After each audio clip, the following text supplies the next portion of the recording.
For Borjala Mondoli Luajimung Baisa Ashalo Usha Bazani Shukumoy High Secondary Rungnogo Shongbidan Gorop Avian Klaizakha Aro 5 months of Fika Kucham MLA Dr. Dilip Das Tei Mondol Kasko Rajib Shahanok Hoboi Juda BJP ni Adongro আমাদের party থেকে এটা কর্মসূচি হিসাবে ঘোষণা করেছে ভারতের যে সংবিধান আমরা প্রতিটি মুহূর্তে সব সময় আমরা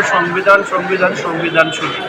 কিন্তু সংবিধানের তাৎপর্য কি এটার ইম্পর্টেন্ট ধারা কি উপধারা কি এটা আমরা অনেকেই জানি না সংবিধান প্রতিষ্ঠার পর থেকে এখন প্রায় 125 বারের মতো সংশোধন হয়ে গেছে ইদানিংকালে আপনারা রাজ্যসভায় একটা বিতর্ক দেখেছেন যেখানে আমাদের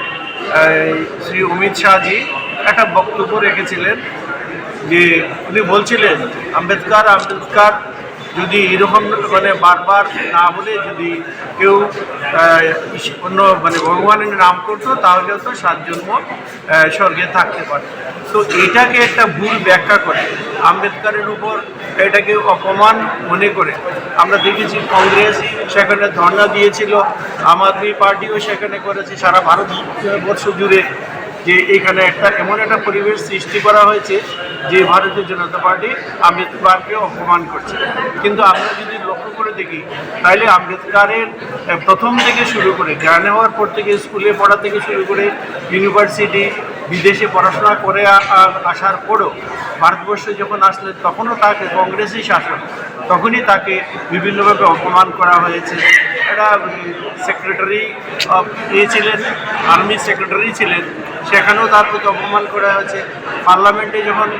মুম্বাই থেকে উনি ইলেকশনে দাঁড়াতে গেছেন জওহরলাল নেহরু ওনার এগেনস্টে ক্যান্ডিডেট দাঁড় করেছেন ওখানে হারানোর জন্য উনি র্যালি করেছেন মহাত্মা গান্ধীও বিভিন্ন সময় অপমান করেছেন কিন্তু আম্বেদকরকে শুধু সংবিধান রচয়িতা এই হিসাবেই শুধু প্রজেক্ট করা হয় কিন্তু তার যে কত বড় অবদান সারা ভারতবর্ষে এই যে নারীদের স্বাধীনতা শ্রমিকদের যে 8 ঘন্টা কাজের অধিকার ম্যাটারনিটি লিভ সহ অনেকগুলো ব্যাপার আছে এই যে আমরা ইউনিফর্ম সিভিল কোডের কথা বলি সেটা হিন্দু যে ল আছে হিন্দু এই কোড হিন্দু রিলিজন যে কোড আছে সেটার ব্যাপারে প্রতিটি ব্যাপারে আম্বেদকর কথা বলেছেন এবং উনি এই কথা বলেছেন যে মুসলিম শুধু মুসলিমরা কখনো ভারতবর্ষকে সেটা ভালোবাসবে না ওরা নিজেদের জাতির বাইরে বলবে না কিন্তু ওরা সবসময় আম্বেদকরকে এমনভাবে তৈরি করে যেন দলিত নেতা এবং সংবিধান উনি একাধারে হিন্দুদের দ্বারাও তখন ব্রাহ্মণ্যবাদের দ্বারা যেমন অত্যাচারিত হয়েছেন মুসলিমদের দ্বারাও হয়েছে কোথাও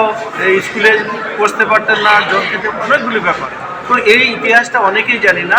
এবং এটাকে জানানোর চেষ্টা করা হয় তাইলে আমাদের যে 2 সপ্তাহ ধরে যে কর্মসূচি হবে এটা বুথ স্তর থেকে মণ্ডল থেকে রাজ্য স্তর সারা ভারতবর্ষ জুড়ে এই কর্মসূচিগুলি পালন করা হবে ডক্টর বি.আর. আম্বেদকরের সমাজের জন্য রাজনীতির জন্য মানুষের জন্য যে অবদান সেগুলো সাধারণ মানুষকে পৌঁছে দিতে হবে এবং উনি যে এই এত বড় সংবিধানের রচয়িতা সেটা ঘরে ঘরে পৌঁছে দেওয়ার জন্যই আমাদের এই কর্মসূচি মুখ্যমন্ত্রীর নির্দেশ অনুসারে আমাদের প্রত্যেকটা মণ্ডলে আজকে 11ই জানুয়ারি আমাদের 75 বছর পূর্তি উপলক্ষে সংবিধানের প্রত্যেকটা মণ্ডলে আমরা সংবিধান গৌরব অভিযান হিসেবে আমরা কর্মসূচি করছি এবং আমাদের 25 তারিখ এই কর্মসূচির সমারোহ হবে তো আজকে এই কর্মশালাতে আমাদের মণ্ডলের যারা নেতৃত্বরা রয়েছেন সকলে এখানে উপস্থিত হয়েছি এবং এই বিষয়ে আজকে এবং আমাদের এই কর্মসূচি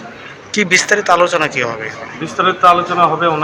আমাদের যিনি সংবিধানের রচয়িতা ডক্টর বি.আর. আম্বেদকর ওনার জীবনী সম্বন্ধে এখানে আলোচনা করা হবে তুমি আছো রান্নাঘরে তাই সুগন্ধে ভরে যা খুশি তেমনই খাই তোমার জাদুর রান্নায় থাকে শুধু লং তরাই কত কেজি রান্না হয় মনটাই করছো জয় ভালোবেসে বলছি তাই রান্নায় তোমাকে চাই শুধু লং তরাই লং তরাই গুঁড়ো মশলা রান্নায় তোমাকে চাই শুধু লং তরাই।